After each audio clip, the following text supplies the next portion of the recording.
రైతు సంక్షేమానికి ఎన్డీఏ ప్రభుత్వం ఎంతగానో కృషి చేస్తోందని గోపాలపురం టీడీపీ ఎమ్మెల్యే మద్దిపాటి వెంకటరాజు అన్నారు. రైతులకు ఏరువాక పౌర్ణమి శుభాకాంక్షలు తెలిపారు. రైతు దేశానికి వెన్నెముక. టెక్నాలజీకి అనుగుణంగా ఆధునికీకరణ పరికరాలు కూడా రైతులకు అందజేస్తున్నామని తెలిపారు. రైతులకు 80% రాయితీపై డ్రోన్లు ఇస్తున్నామని తెలిపారు. తూర్పుగోదావరి జిల్లా గోపాలపురం మండలం జగన్నాథపురంలో ఏరువాక పౌర్ణమి కార్యక్రమంలో పాల్గొన్నారు ఎమ్మెల్యే మద్దిపాటి వెంకటరాజు.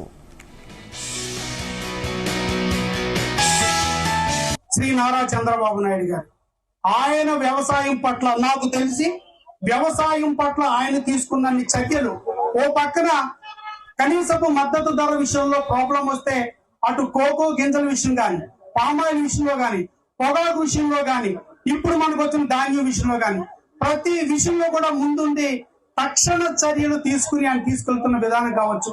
అదేవిధంగా ఈ ప్రభుత్వానికి ఎల్లవేళ అండగా నిలబడ్డ పవన్ కళ్యాణ్ గారు కావచ్చు.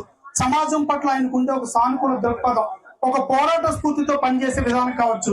ఈ యొక్క రాష్ట్రానికి అక్కడ కేంద్రం నుంచి మోడీ గారు అందిస్తున్న సహకారం గాని అమ్మా నా విన్నపం ఒకటే, ఎన్డీఏ కూటమి పాలన సంవత్సరం కాలం పూర్తవుతుంది. నేను ఇదే మీ ఊరిని ప్రామాణికంగా తీసుకోండి.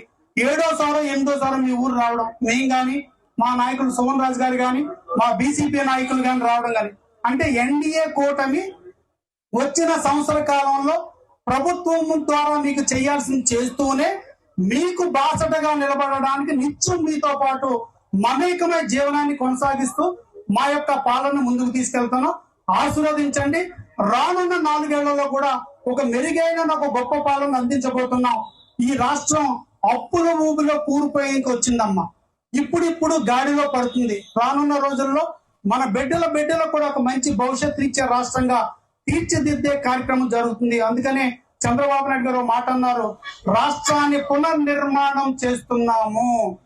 మన పంట పొలాల్లోకి ఎలా అయితే కోతులు ఇంకోటో జరబడి పంటను నాశనం చేసేసినప్పుడు ఆ రైతు కన్నీటితో ఒక ఫెన్సింగ్ వేసుకుని కోతులకి కాపలా కాసుకుని పంటను ఎలా పండించుకుంటాడో రాష్ట్ర పరిస్థితి అంతే.